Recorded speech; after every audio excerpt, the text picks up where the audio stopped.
welcome to another episode of Cooking with Ceylon Lover. Today I'm going to be making a beautiful dish that I love. I've been making it for years. It's fit for a king. It originated in Persia. Do you have any ideas?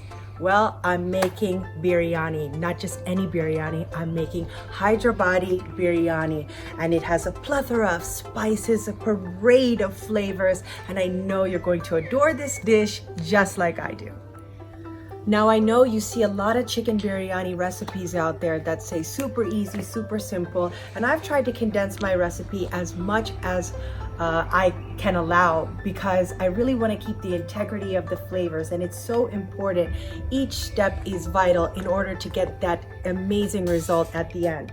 So I started my prep the night before by frying 3 large onions until crisp, and I prepared the ghee mixture, which consists of saffron, milk, and water. I also pre-marinated the chicken overnight in garam masala, dark roasted curry powder, chili powder, turmeric, asafoetida, green chilies, along with a mixture of ginger and garlic paste, and of course yogurt.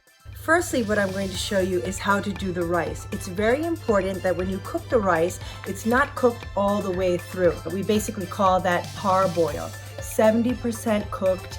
It's very important in this stage that you salt the rice water very well. And I'm going to be adding 2 cubes of meat seasoning. Now it may take you a while to get this right. It's taken me quite a few times. But now you can just open it up, check the rice grain to see if it's going to have that slight bite. It should still be a little bit firm. And it's ready. That's been about, I would say, 5 to 7 minutes. And that is coupled with the soaking of the basmati rice for 30 minutes. So that is also going to lend an easier cooking time in this process. I'm going to go drain this and I'll be right back. So the rice has been cooked 70% and it's ready to go. I have my chicken marinade for the biryani, which I did the night before. But if you don't have that kind of time, 15 to 30 minutes will be adequate. I have all the whole spices from black cardamom to cinnamon, cilantro and mint, which makes that perfect marriage. They're just constantly flirting with each other in this dish and I just love it. Of course, ghee and saffron, but we will get to that later. The chicken is going to be about 50 to 60% cooked, and we're going to bring those 2 elements together. Let's start frying up this chicken. So I'm going to fry this very well because this is where those spices get injected into the chicken. Had I put this in raw straight away with the rice, you just don't get that optimal flavor that you do when you cook this almost thoroughly on the stove. And I can smell the spices just all coming together. And this liquid that we have here is essentially what is going to cook the remaining rice. So it's very important to salt as you go. There's nothing worse than a bland biryani that hasn't been salted adequately. So I've reduced the heat. Altogether, I want this to cook for about 15 minutes.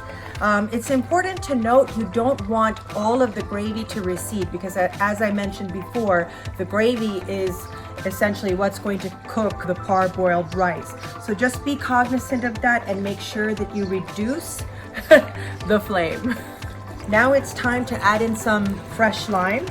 I used half a lime and now I'm going to add in a pinch or 2 of cilantro and mint. In this step, when we're cooking the curry, it's uncovered the entire time because remember, we're going to combine the rice, the parboiled rice, and the curry, and we're going to finish it off in the oven at 160 degrees Celsius, and that's where all the magic happens. So the chicken is ready. It's time to set that aside and do my favorite part, which is the layering. A little bit of that ghee and saffron that we have, and that's going to prevent any burning. Now I'm starting to layer with the rice.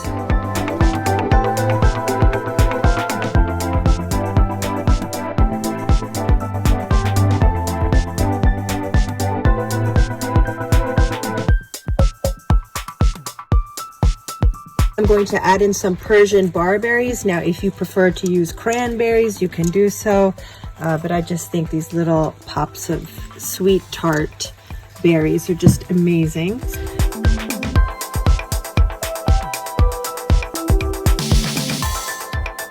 And now the special finale before this masterpiece goes in the oven. Here I have Kira water, which is also known as pandan water. And of course, rose water. It's just going to add that luxurious floral note that's so imperative when you're making a luxurious classic biryani like this one. So what I do is I just take the capful, and same with the pandan leaf water. And when you break open the top of that foil, woo, it's gonna be a dream. But anyway, my biryani is done and it's just ready for the oven. So let's make the magic happen. This part is very important. Make sure you get an aluminum foil and seal the sides very tightly, so no air escapes. So we're going to be steaming that chicken, and all those flavors are just going to come together. And I can't wait till we open it up. Oh, this is gonna be a dream. While the biryani is in the oven and doing its thing, I'm gonna whip up the perfect accompaniment to that biryani, and that's none other than raita. Right here I have some yogurt, salt, cumin powder, tomato, onion, green chili. I'm gonna finish it off with lime and a little bit of sumac. I just love the way the sumac tardiness wakes up the raita. Well, it's time for the great reveal. Do you think I've nailed it? Of course I have. The first smells that I'm getting are the rose water and the pandan leaf and the myriad of spices. It just smells so luxurious, expensive. I mean, this is a feast for kings. Just adding the final touches for the garnish. I'm going to be using some mint leaf, some Persian barberries, and fried cashew nuts. Well, it's my favorite time.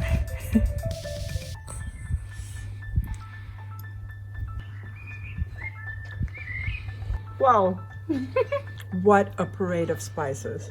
Black cardamom, the cinnamon, the curry leaves. It's just really so rich, intoxicating, aristocratic.